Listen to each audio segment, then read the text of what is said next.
Hi, everyone, and welcome to this very special interview where we are diving into walking as medicine for poor circulation, known as peripheral artery disease.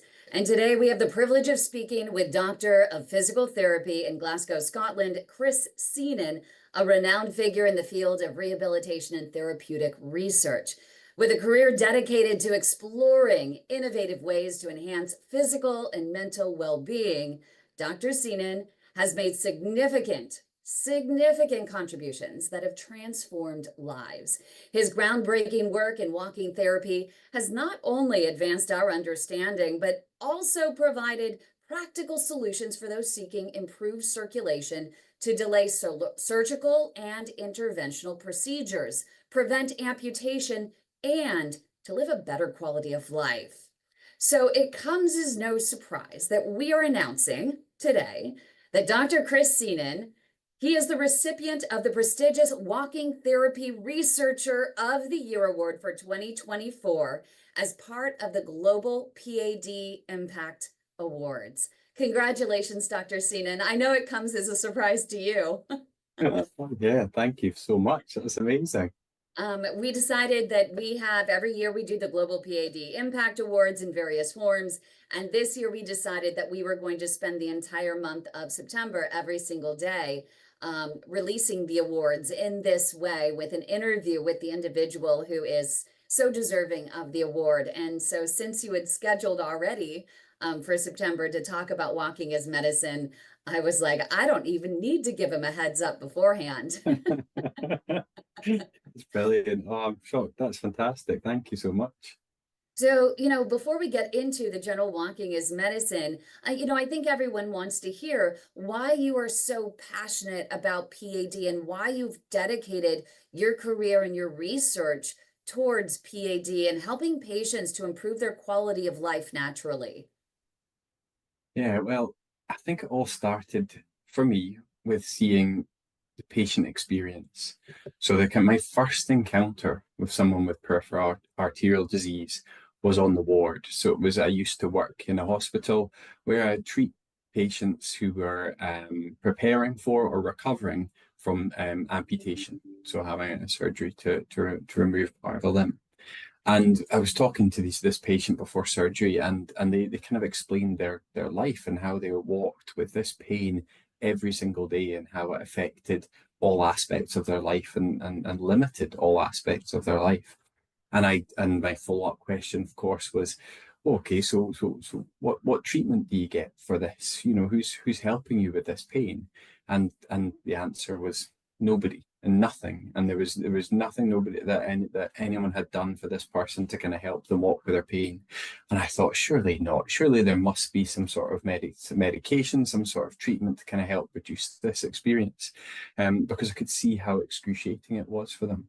So then that's what took me into my research, and I looked into the evidence, and quite right, there was nothing. There's not a kind of any sort of intervention, apart from to obviously open up the arteries, but nothing to treat the pain. And so I thought, so that's what's got me started. And so it was from that interest in pain and trying to find some sort of solution that would reduce this experience and help people walk further, because I intuitively understood the importance of walking with this condition. And so that's what drove me then to start, and that's what continues to drive me to this day. So throughout your career, what have been some of the most surprising or even enlightening discoveries that you've made?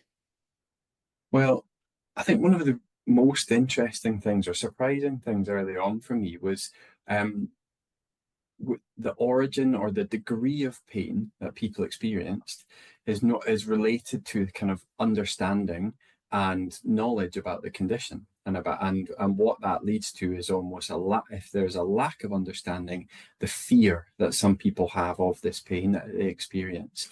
And this was really surprising to me, because I mean, as a physiotherapist, we understand pain. We treat people with pain every day, and often we kind of are doing things to kind of fix people's pain or help them reduce their pain, and that's often kind of physical or exercise or something like that.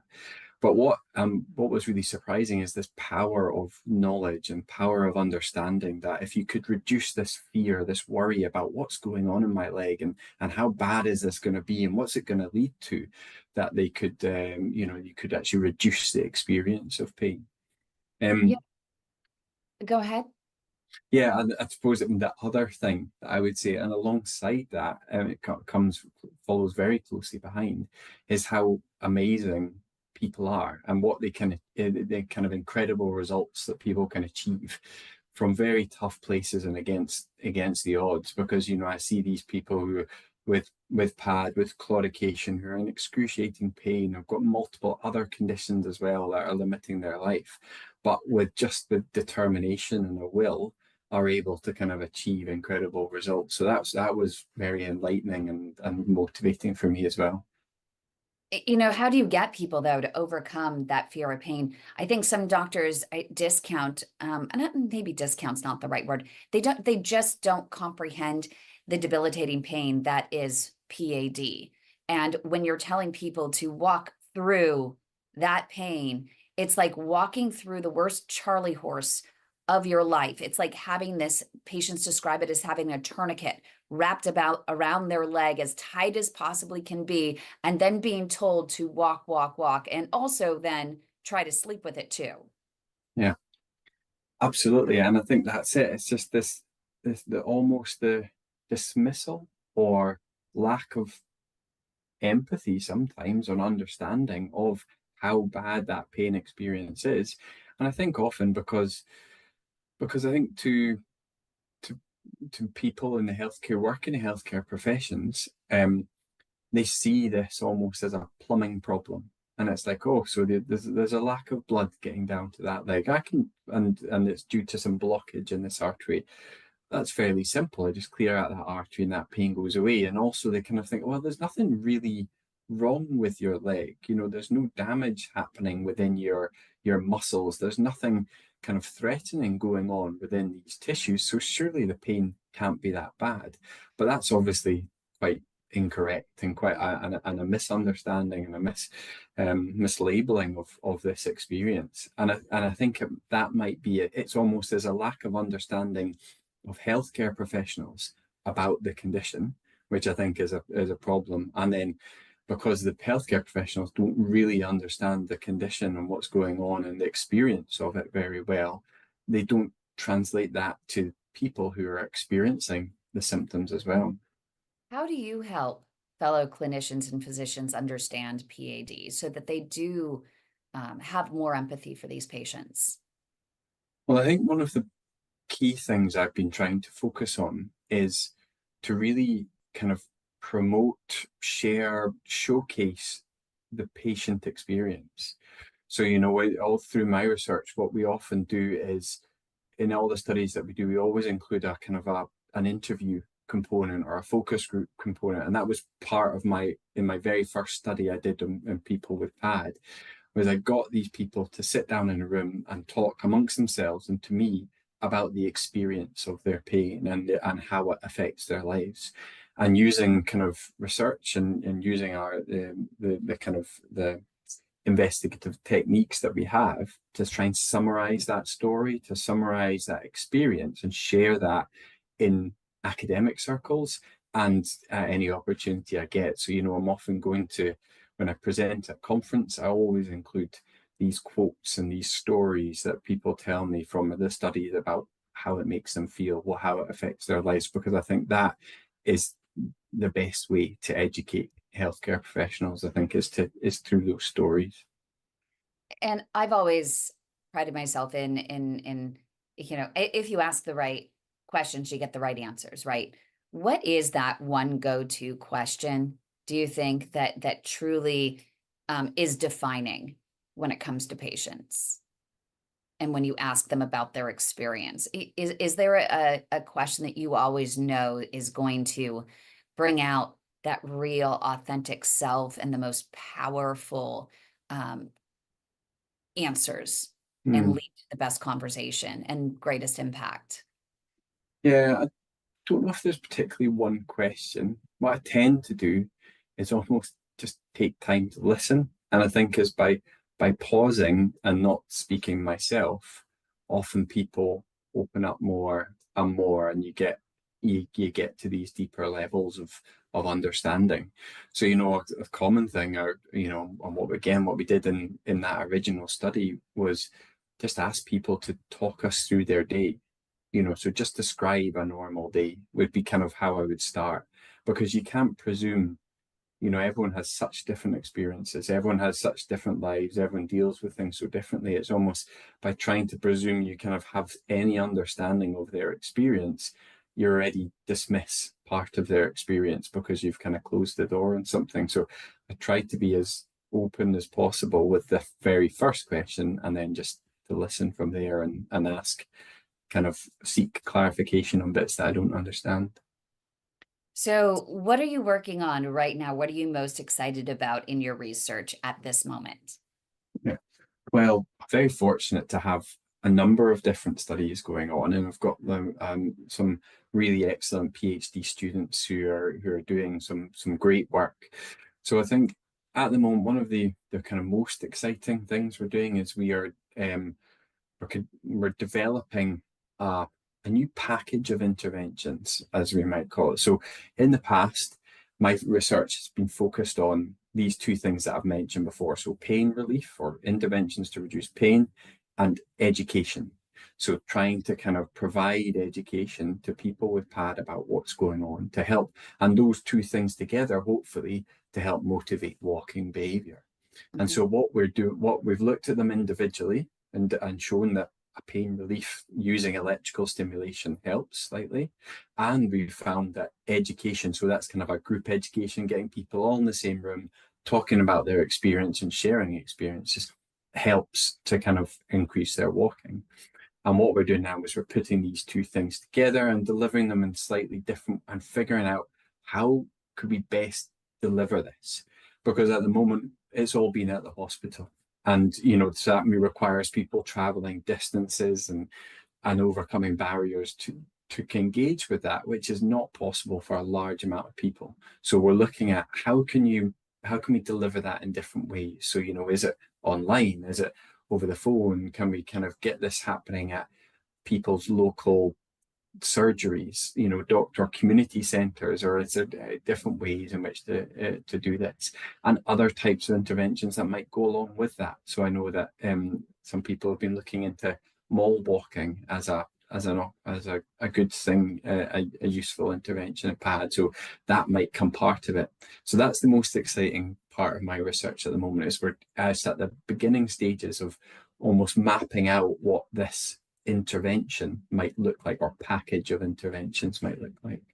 I love that you're calling it an intervention, because when we think about interventions, we typically just think of the plumbing, right? Mm, And I love that this would be a form of intervention, because one of the things that I created some brochures, and because so many of our patients would come to us and they would say, well, I don't understand why my treatment is walking as medicine. Like, I don't get it. I walk all the time. Like, why is this medicine? And so what we were able to do in our brochure is we created a little chart that said, if you have these symptoms and you're classified here, then this is the treatment. And we logged it under this is treatment. And once you categorize it as an actual treatment and you treat it as such and you prescribe it, we even created prescription pads that yeah. doctors can give to their patients. Once they have a prescription, they take it more seriously. Versus still, I would imagine 99% of the doctors are just saying, go home, walk, walk, walk, and we'll see you back in 6 months. What happens during those 6 months? They don't walk, they feel dismissed, they have Mm, no guidance, and then they end up in 6 months in an emergency room, literally with a wound that won't heal. And so, because they've become even more sedentary. And mhm. so, I love that you're taking this very different approach to say, hey, we've got to create a treatment package around this and call it an intervention. Yeah. So, have you seen it already, amongst your colleagues in different practices taking it even more seriously now? Yes, yeah, absolutely we have. And I think that was part of a recent study we had. vascular surgeons and nurses and physiotherapists from our local health boards all got together to kind of have a discussion about what this might look like and how it could be delivered, what could be the barriers and things like that. And the kind of response from these clinicians was really positive about this and about and it, as you say, it's not just the walking. The walking is the key thing. That's what makes the difference. But to achieve that, you have to do the education back and the managing of expectations and the framing it in the right way.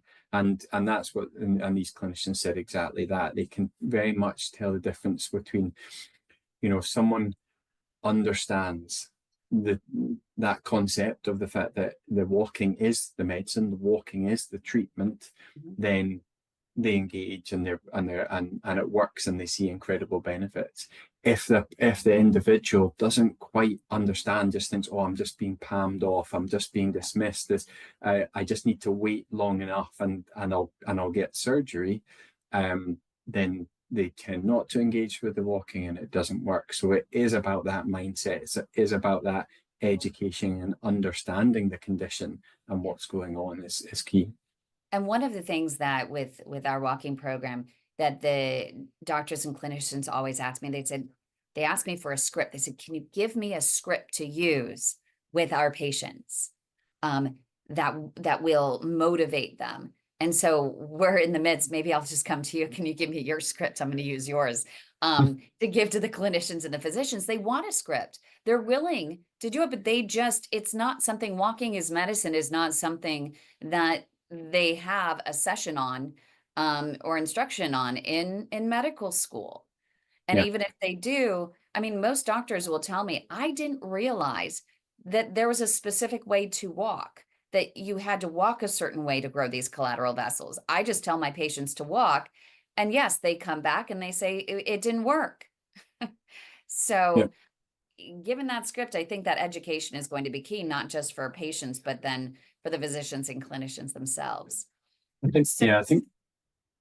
I was just going to come back. I think you're absolutely right. That script is key. But I think the other thing I would add to that is it needs to be individualized. It needs to be different for each person, because I think the danger of, and as you say, the current message of walk, walk, walk, or go and do X or do Y, it won't work for everyone because everyone has such different experiences and different barriers and different other conditions or different lives, different commitments. So almost, I think this is where, and one of the most successful kind of places in Scotland where we treat people with claudication, they have a dedicated clinic, which is not staffed by doctors, interestingly enough. It's staffed by physiotherapists and nurses. And so, in fact, I think it's almost because they have more time and a slightly different background or understanding or kind of lens through which they see disease and see these people, they're almost a bit more equipped at explaining the type of walking that's required, at listening and thinking about how to make it individualized for the person and make it work. I agree. I think that's amazing. I wish more people had access, but I don't know how they do it in the Netherlands. In the Netherlands, everyone's put on a walking program, but here in the United States, it's just not feasible. I don't know. We, across 50 states, we don't have enough resources in our healthcare system to get every single patient into a supervised exercise therapy program. We can't even house all of our cardiac patients. My dad ended up on a 3-month waiting list to get into his cardiac rehab program. And so, and then here our retention rate is very poor. More than 50% of people who enter into these programs drop out halfway through. And then when they ask them afterwards, when they're done with the 3-month program, hey, are you continuing to do this? Very minimally, maybe just a few percentage points, end up continuing with the therapy regimen that they practiced over the course of those 3 months, if they did make it through, which is really, it's terrible. So, how does, what you're working on with your program translate into something that a patient could continue on or would continue on beyond your program? Yeah, and that you've hit the nail on the head. That is absolutely the most important question, because I think this is, and it's true of all those types of exercise programs where you have a really intense period of supervised exercise where you go to a site or place and you are supervised, you are instructed, and it's great, and it's very easy to follow that along. The problem comes when that stops.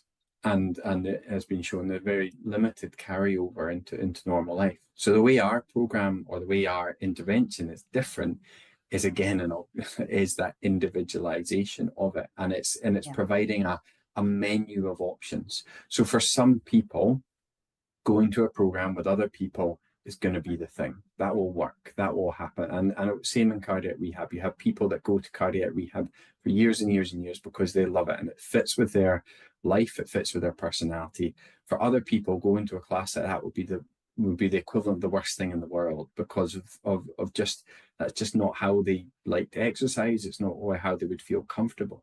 So there needs to be something else for those people. And I think that's where the having this menu of options is what we need. And so what in our intervention, it will be that they'll do the education program or they'll have the educational content, but then they will probably set up an individual, their own walking experience, and they might have phone contact with a coach every other week, to kind of help them along.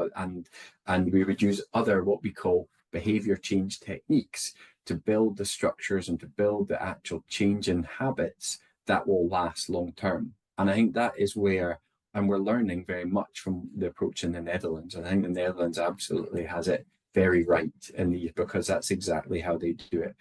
So it's individualized, it's within the community, so it's close to where the person lives.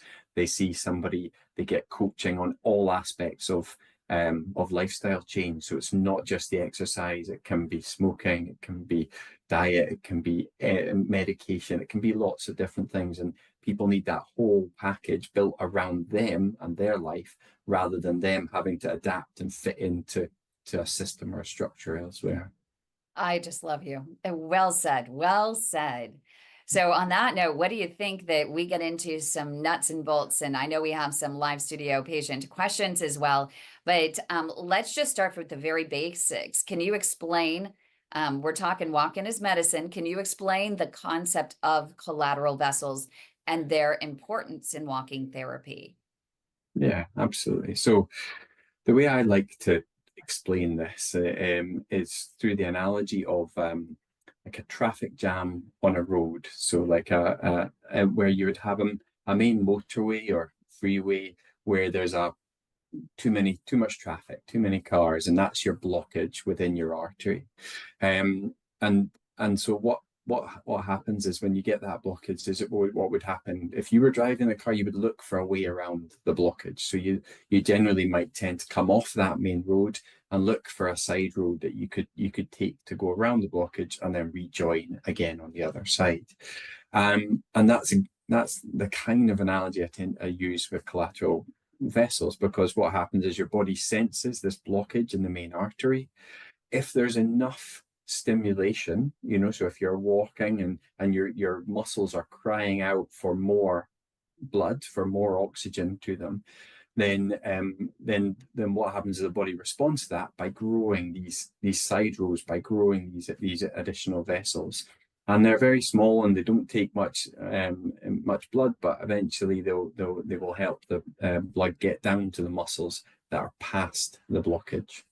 So that's how I tend to explain, and that aspect of,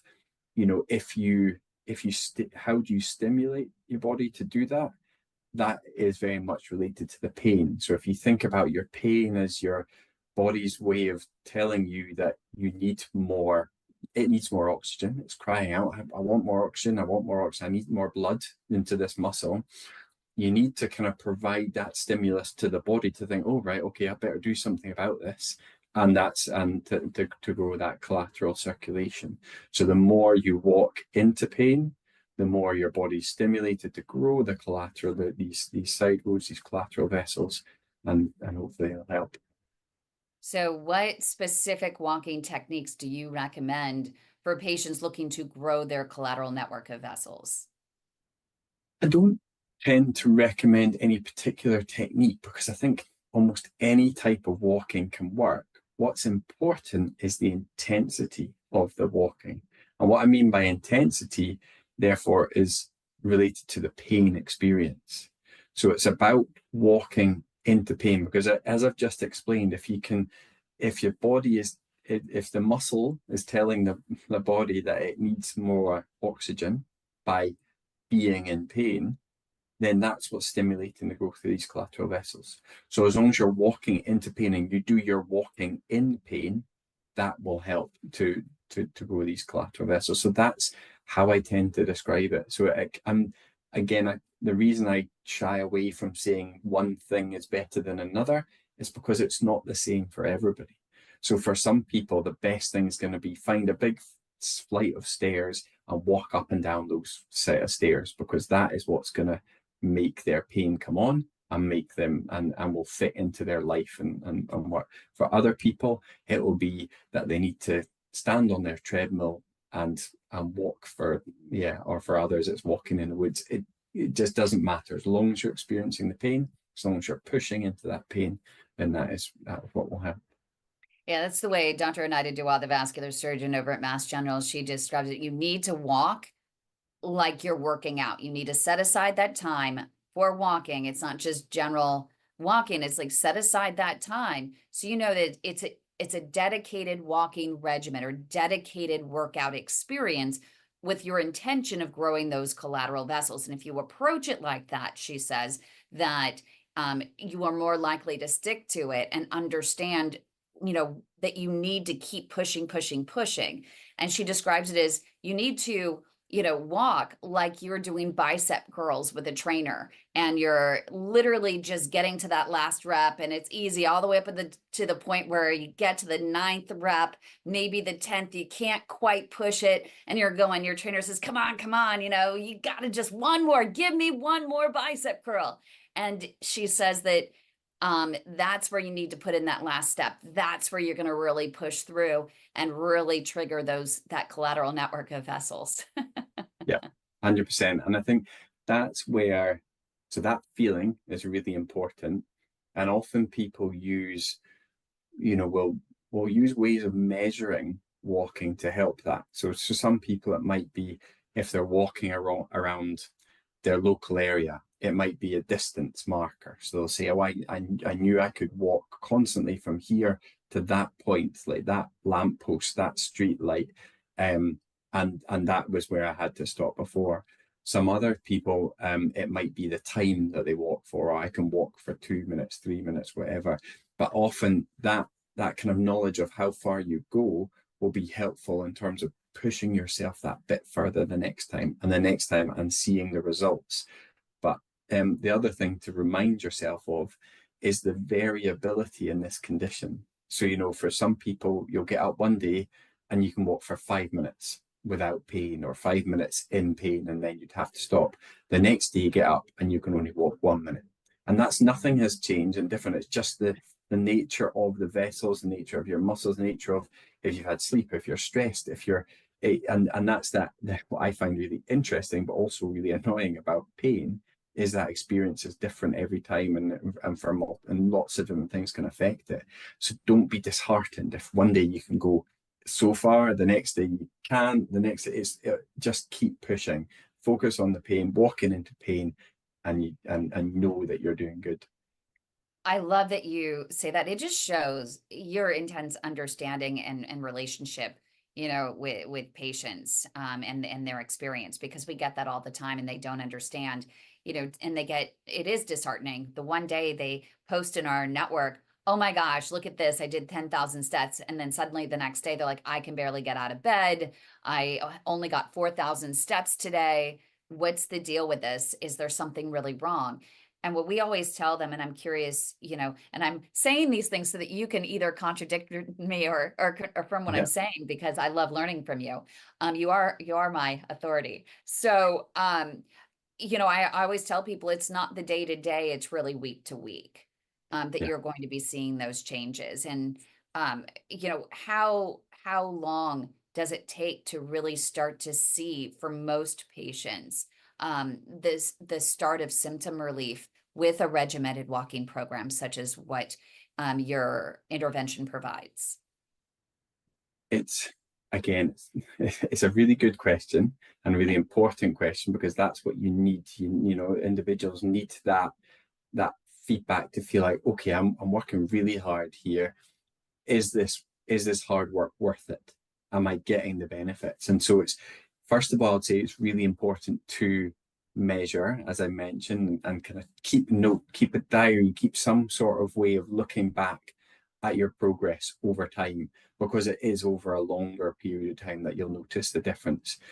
Now, some people, so in our studies, we have some people will notice a change from in 6 weeks, for example, as we've had some people almost, so we in a recent study that we did, we had patients coming in, they kind of did their education session on day one. They went away for 6 weeks using a TENS machine, electrical stimulation machine, for their walking, and then they came back at the end of that 6 weeks.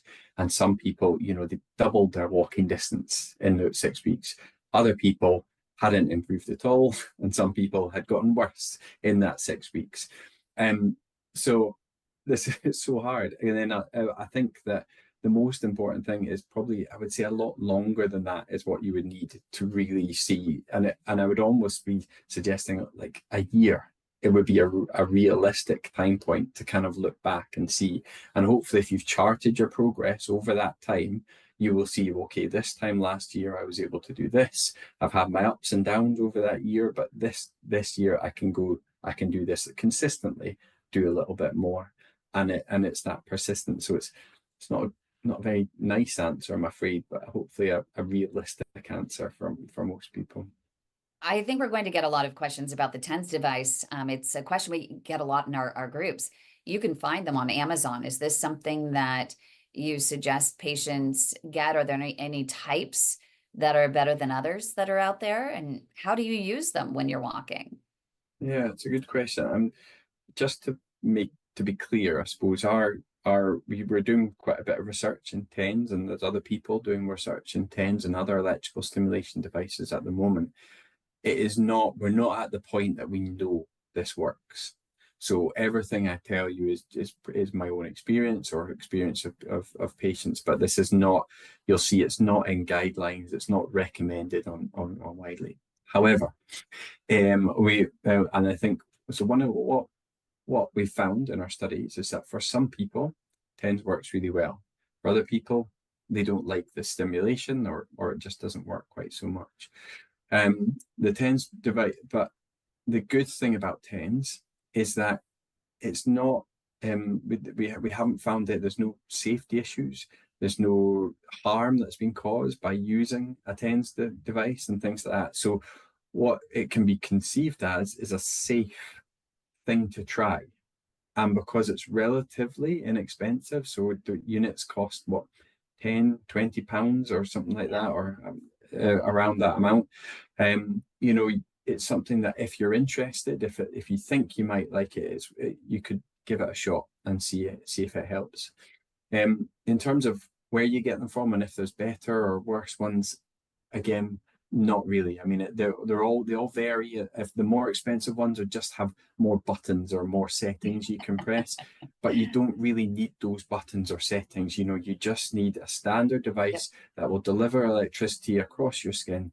And how you use it is that you place the electrodes. So generally, you'll either have 2 electrodes or 4 electrodes, and you place those electrodes over the site you feel pain. So often I recommend over the where you feel the pain first or worst when you're walking. And then what you do is you just turn it on.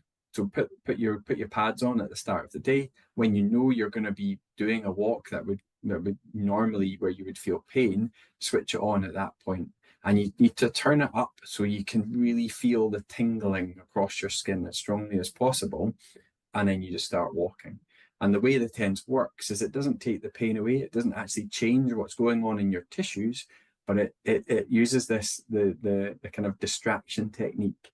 So what you do is, it's that concept of you can only ever feel one pain at once. So if you stub your toe and then you hit your thumb with a hammer, you're only going to feel your thumb or your toe. You definitely tend to feel both at the same time. And that's because your brain is only really able to process one pain at a time due to this pain gate mechanism. So that's what TENS does. It just gives you a different stimulation that distracts your brain, distracts your perception. And so on, what we found is some people think it works really well. And because they're not feeling the pain, they can walk a wee bit further. So that's the last thing I would say about TENS is that's it. It's quite simple. But the actual electrical stimulation isn't doing anything different to your tissues. You're not changing anything particularly, but it's a crutch. It's a assistive device to help you walk. So it should be used in that context. It's to be used when walking to help you walk further rather than instead of walking. Walking is still the number one thing you need to be doing. And that comes to my next question. We get this a lot, and even yesterday with one doctor, the question was asked, well, what about what about walking in water? What about cycling? Why is it that those do not work effectively? Because you would think with walking in water, you do have some resistance, so maybe you're at least building some extra muscle down there as you're trying to push through with the resistance of the water. Cycling, you seem to be using, your leg muscles as well. I mean, you would think. So why is it that this other doctor said, oh, any type of exercise is great. Like anything that's going to get you moving is going to be great. But you're saying, hey, walking is still number one. And that's also the case with Dr. Anita Dubois. She said, no, there's a reason why we're all focused on walking. So what is your thought there and best guidance for people? Yeah, well, I suppose there's a few aspects to that, and I would agree that any exercise is good. So if you think about, and the reason I say that to begin with, if you think about what is the reason you're walking in the first place, and really there's two reasons. So one reason that you would walk when you have PAD is to try and reduce the symptoms, so reduce the pain and be able to walk further. Okay, that's one aspect of it.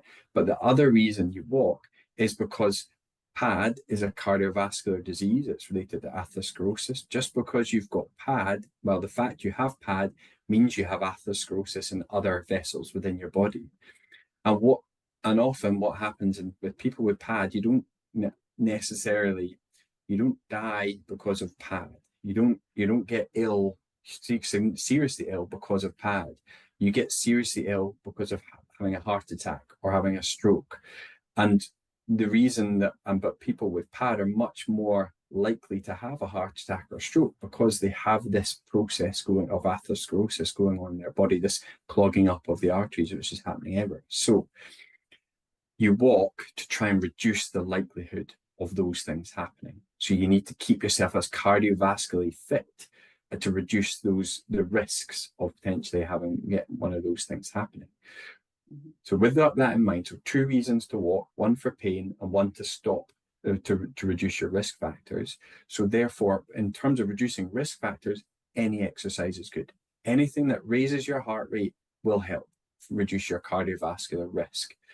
In terms of walking for pain, walking generally is best because you are working the muscles and that generally are the origin of your symptoms.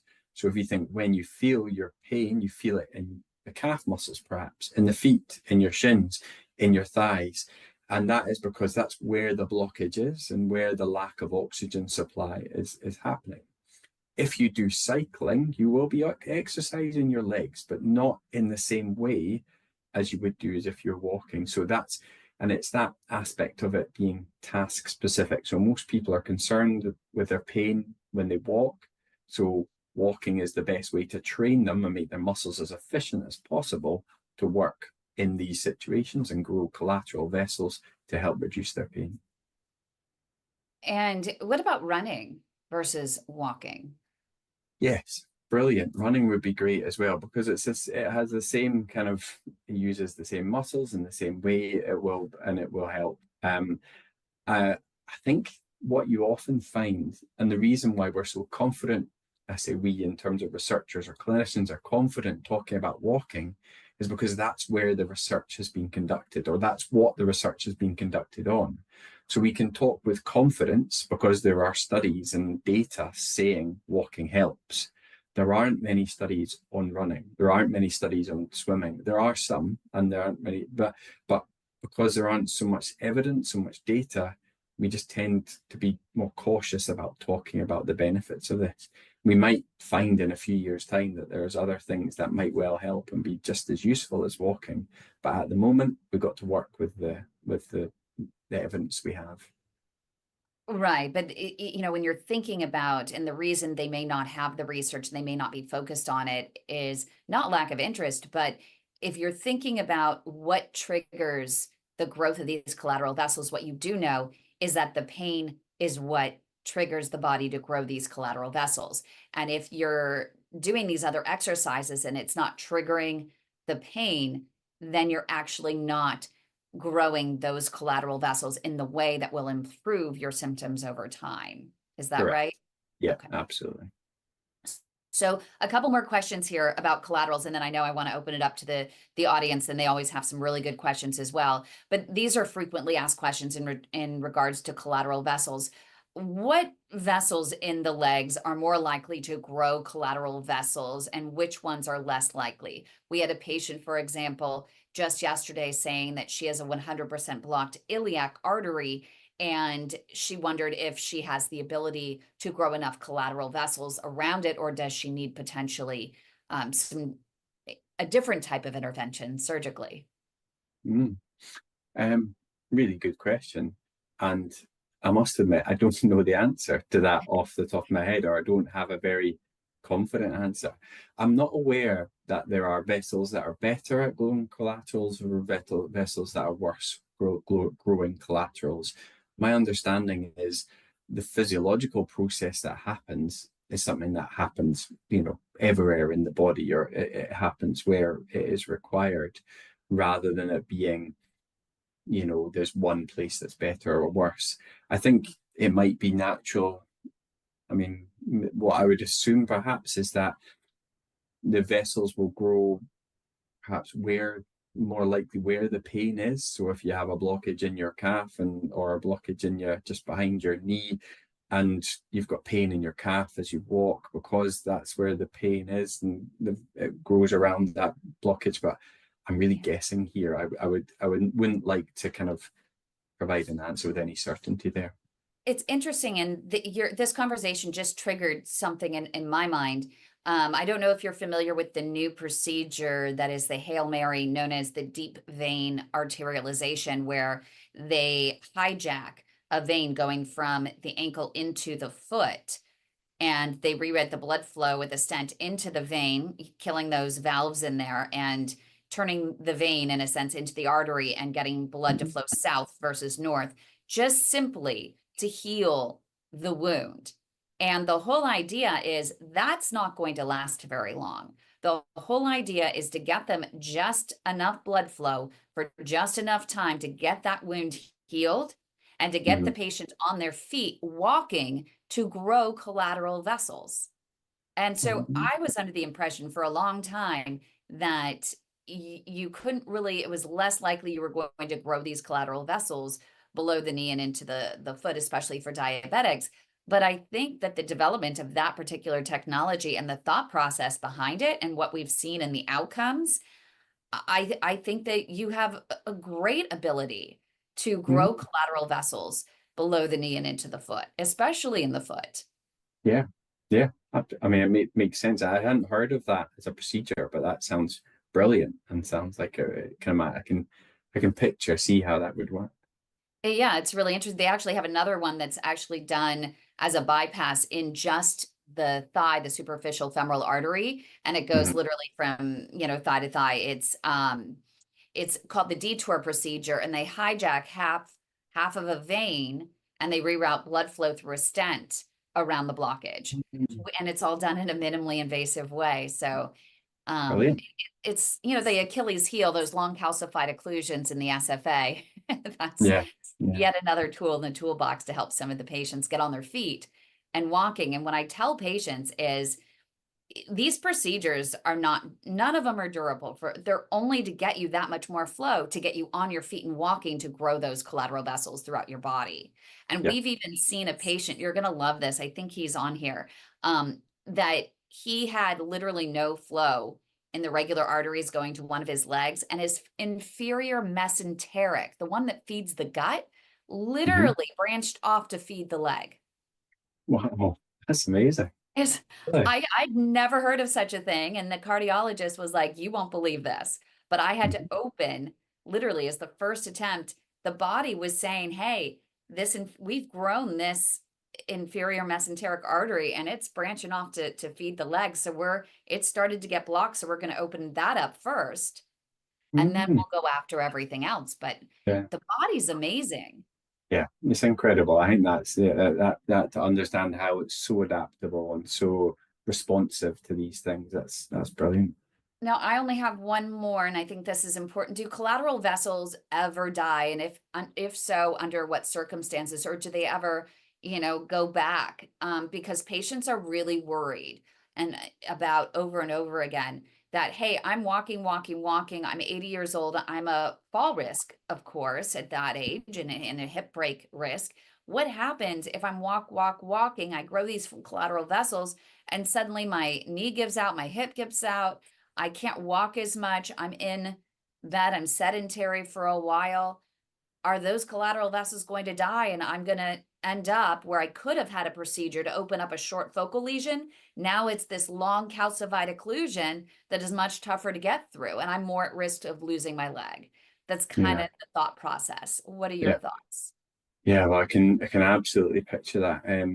The short answer is no. The collaterals wouldn't die back or wouldn't die off, and if they're not used. But I think to I think in the same way that Um, so your collateral vessels are same kind of blood vessels as your main vessels, so they are at risk of clogging up just in the same way as your main vessels are.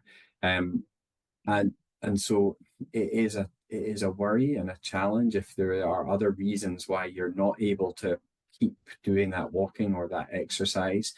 And that's why it's so important to try and address all these other factors or potential barriers to walking so that you can get out or moving to kind of keep using your legs and building this network. And it's such a useful question. It's actually something that's affecting my dad at the moment. So my dad has peripheral arterial disease, and he's also got an arthritic hip. So he's been on the waiting list for surgery for a hip replacement. And this is the one thing I've been talking to him about, and the one thing I've been trying to encourage him to talk to his doctors about is because he's in a prolonged wait for a hip replacement. It's taken a long time to get to the front of the queue. And I keep reminding him to go back and remind the doctors how important it is for him compared to, say, someone without pad, that he must, needs this done as quickly as possible because the pain he has in his hip because of arthritis is stopping him from walking.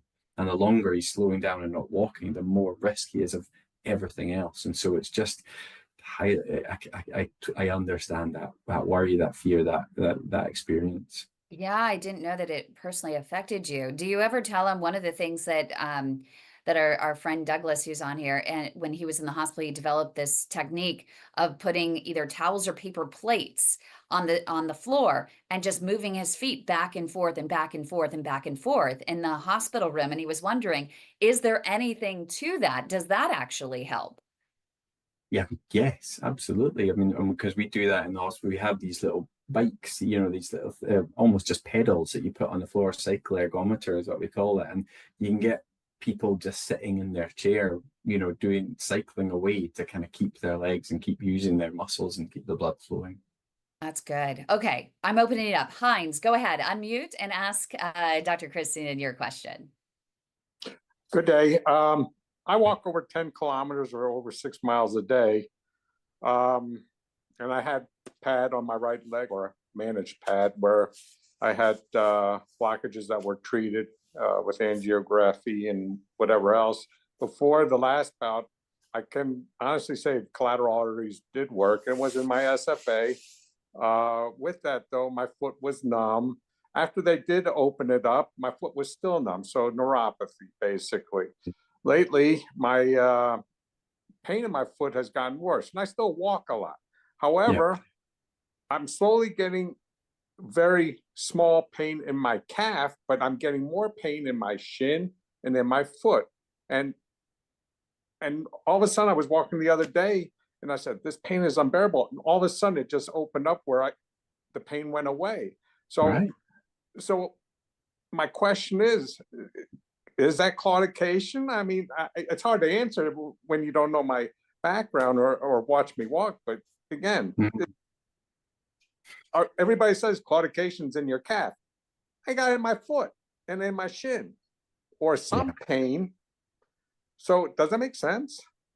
It does. And I think that's, you've hit on a really interesting point. And so I will kind of flippantly refer to the pain in the calf, because I think that is quite commonly how it's described or explained, or might be quite a common experience. But no, claudication, it's experienced everywhere, and everyone has a different pattern of, even when it's in the calf, it's different points in the calf and different places. So in your foot, in your shin, that's very normal almost for a pain experience of claudication.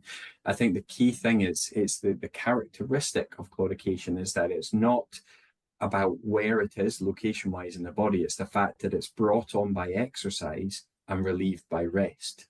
So if your pain in your foot and your shin comes on when you walk, and then when you stop, it reduces or goes away, then that is a description of claudication.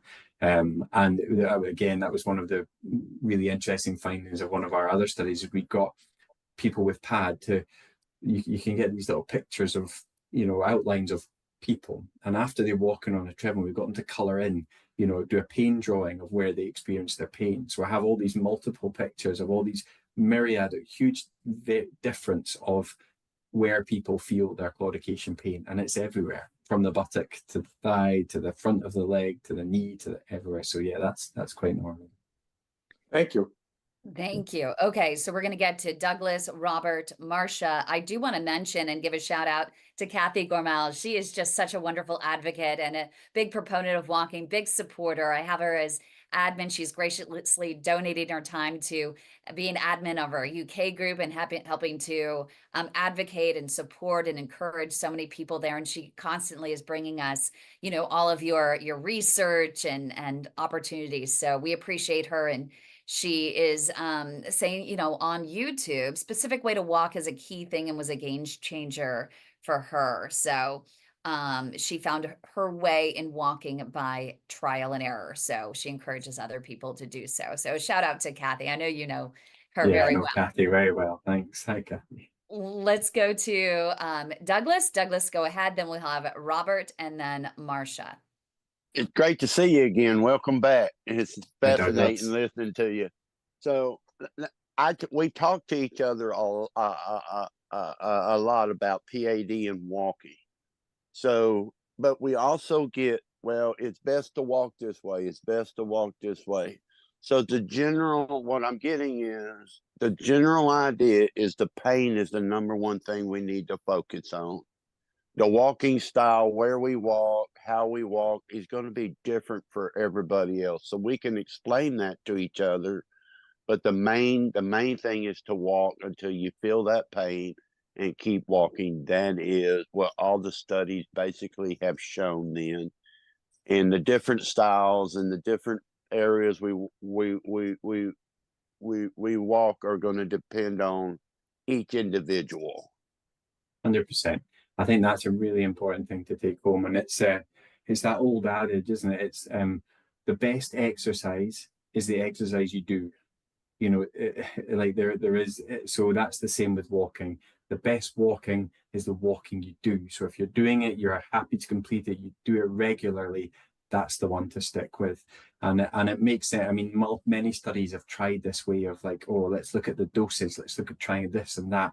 And all these studies of it, all they've ever found is that there's no better way than another way to do it. Perfect. Thank you, Douglas. Okay, Robert, Castleberry, go ahead. He is the founder of Pad Life Outdoors. We're actually not only streaming on our channel, but we're streaming on his channel right now on YouTube. Go ahead, Robert. Hi, everybody. Yeah, I had a question for you. I'm an avid hiker, and 3 years ago, I had to give up hiking for a little bit, everything due to the lack of blood flow to my legs and stuff.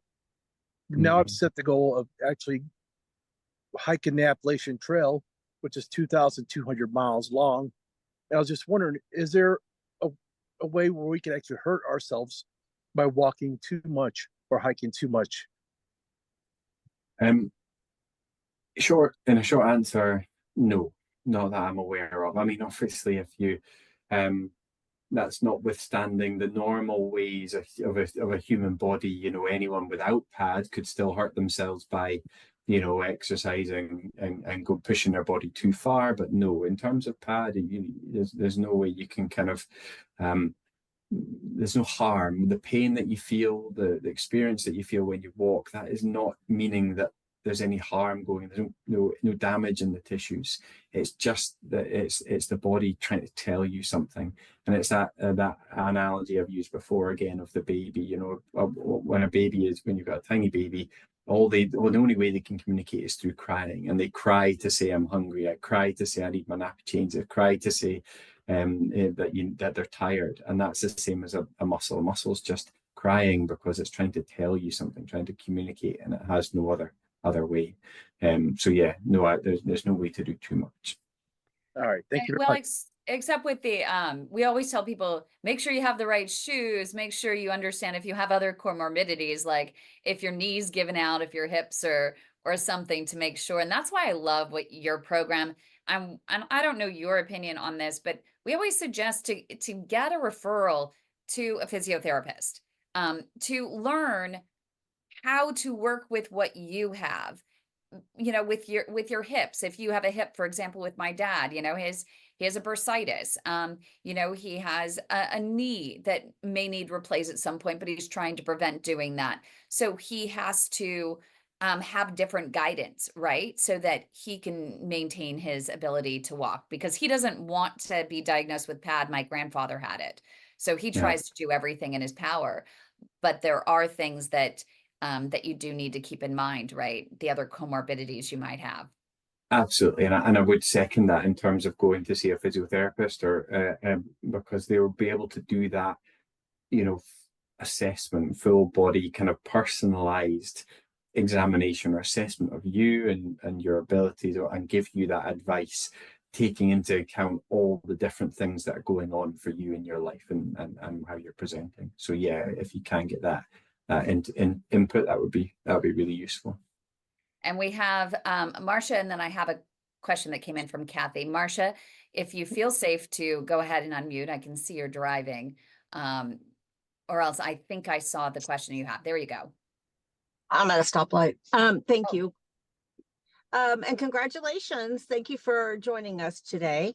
My question is for somebody who manages to walk a fair amount, is pain-free walking an achievable goal? Because it seems like, if you ever saw the movie Groundhog Day with Bill Murray, and he wakes up every day, it's a repeat of the day before.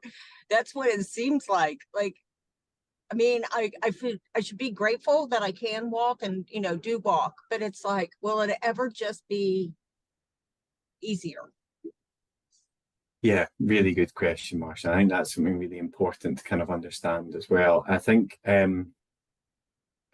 need to be really realistic here. I would love to say that yes, pain-free walking is possible, but you have to understand the nature of this condition. So the nature of PAD is that it's a chronic and progressive condition. So it's here to stay. PAD doesn't go away. You can't be cured of PAD. And progressive meaning it continually gets worse, almost regardless of what you do, because of the atherosclerotic process. So that process of clogging up the arteries, which is going on in your body, is a systemic process, and it happens in every single individual in the whole world as they age. So everyone's arteries are getting more and more clogged up. For people with PAD, it's happened quicker and more extensively than others, and that's why you're experiencing your pain. So will it ever go away? Will you ever have no pain? Unfortunately, I can't say that that would be the case. I think it may be that you will always have a level of pain.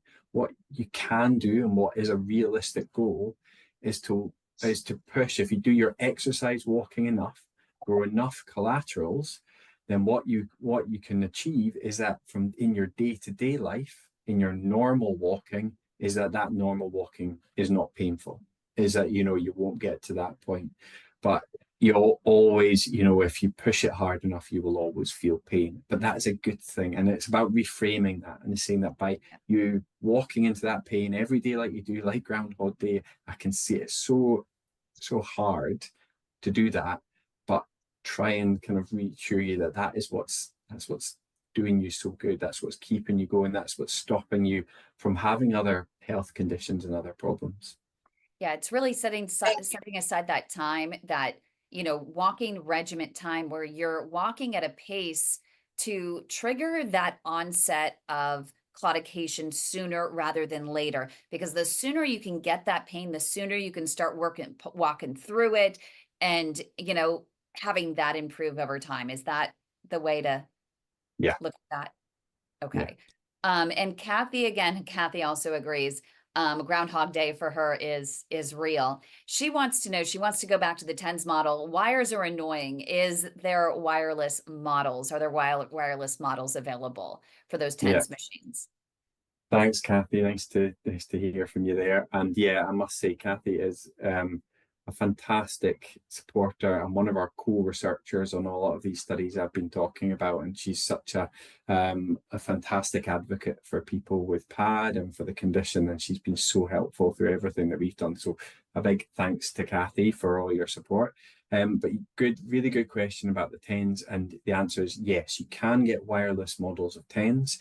So that's one of the things that the people in our study were quite frustrated at, is that the TENS machines we used were quite bulky, so you kind of clipped them to your belt or had them in your pocket, and then you had to put wires kind of down the inside of your trouser leg to where the pads were, and those wires often got in the way, or it's a bit unsightly having these wires trailing about out of your trousers. So you do get wireless devices. We haven't tested. We're in the process of buying some to test them out and see how they work, but they work exactly in the same way as the other TENS. So they seem like they would be a lot easier to use, a lot more subtle, less obvious. Fantastic. Okay, I have 3 final questions I ask everyone we have special series that we work on here at the Global PAD Association. And so our first series is Journey to Diagnosis, stories that doctors have of patients who should have been diagnosed sooner and they're frustrated. So share a case that had you just scratching your head about how in the world this patient was not diagnosed sooner and what you wish would have happened differently with that patient. Or you could share the story of a patient whom you couldn't believe maybe had some other procedure like a spinal fusion when they should have been diagnosed with PAD. Yeah, so I think my best example of this, and this individual, I didn't see them when they got diagnosed. I only encountered them when they came to be a participant in one of our studies. But they tell the story of having this pain in their leg for years, and it really shows the importance of education and awareness and people understanding about what this condition is. Because this person, and there's a kind of was a classic kind of, we use the word stoic, or if that makes sense, or kind of quite reserved, quite doesn't like to complain, gets on with things, just carries on with their life, doesn't want to cause people any bother. And this individual who have been living with this pain in their leg for 10 years and just not said anything to anyone about it, just thought, oh, I'm getting older, it must just be part and parcel of life and getting older. But this person was not able to walking less and less.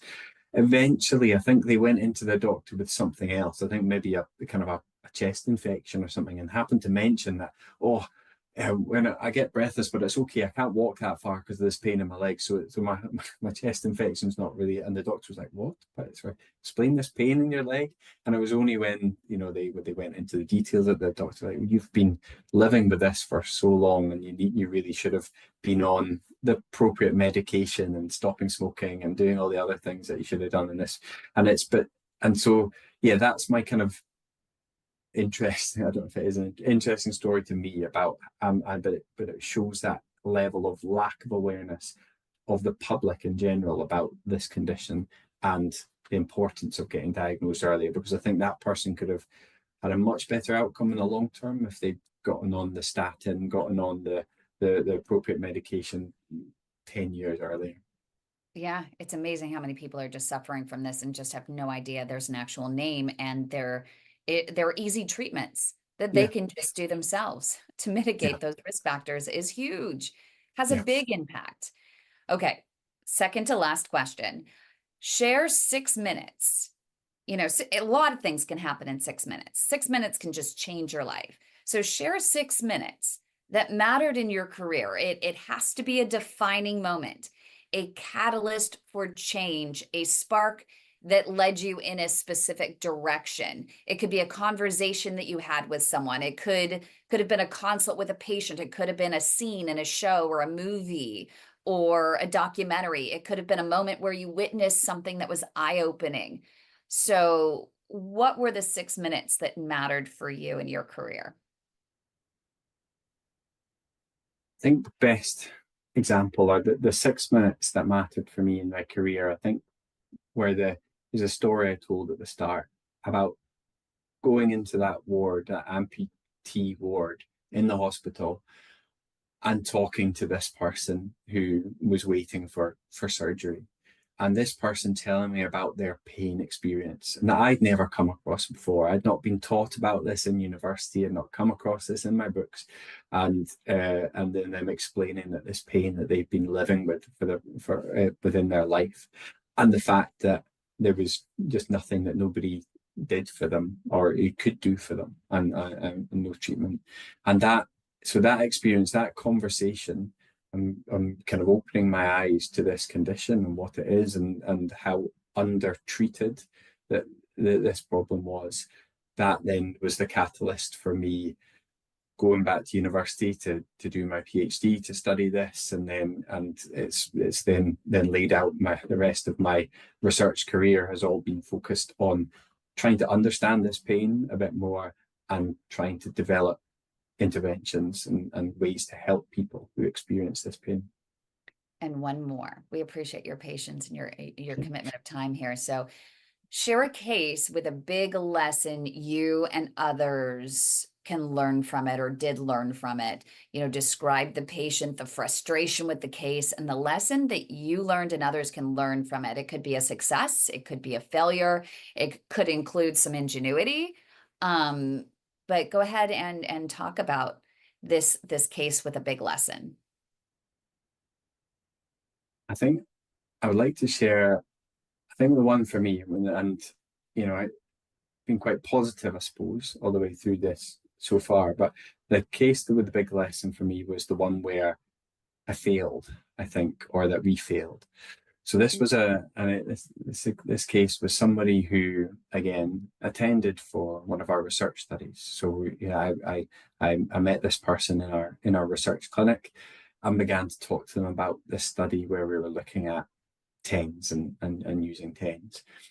And I was met by this wall of disinterest and resistance to what I was talking about. And this person, who had a fairly standard presentation of pads, so they was still working, was able to walk a good few minutes before having to stop, but was not interested in the slightest in what I was talking about, because what they believed was that they had a plumbing problem, and the only thing to fix the plumbing problem was the surgery and was somebody going in. And so no matter how I explained it and did my best, ways of trying to explain different things and using the education things that we've been developing, it made no difference. And so I think what I learned from that is, again, you know, before that point, I thought, oh, if I could just tell everybody this one thing, it would be fine, and everyone will listen, and it'll be okay. But what I think I've realized is that it shows you that different people, again, need different things and expect different things, and that you can't just have this broad brush approach of one thing will fit for everyone, and that there are some cases which do just need surgery, or that will be the way forward for that individual. Wow. Very, very powerful. And for those that have been listening, you now understand why Dr. Chris Seaton is our Walking Therapy Research of the Year for global, and I may have failed to mention global, Walking Therapy Researcher of the Year for 2024, because of all your work and the impact that you are having, not only in Scotland, but literally around the world. I mean, you've certainly influenced me, you've influenced all of our patients across our network, 12,000 patients globally. And we appreciate everything you are doing to try to improve circulation and improve the quality of life for patients around the world. Now, for those who are listening, make sure that you do realize this entire series is for information and, you know, in educational purposes only.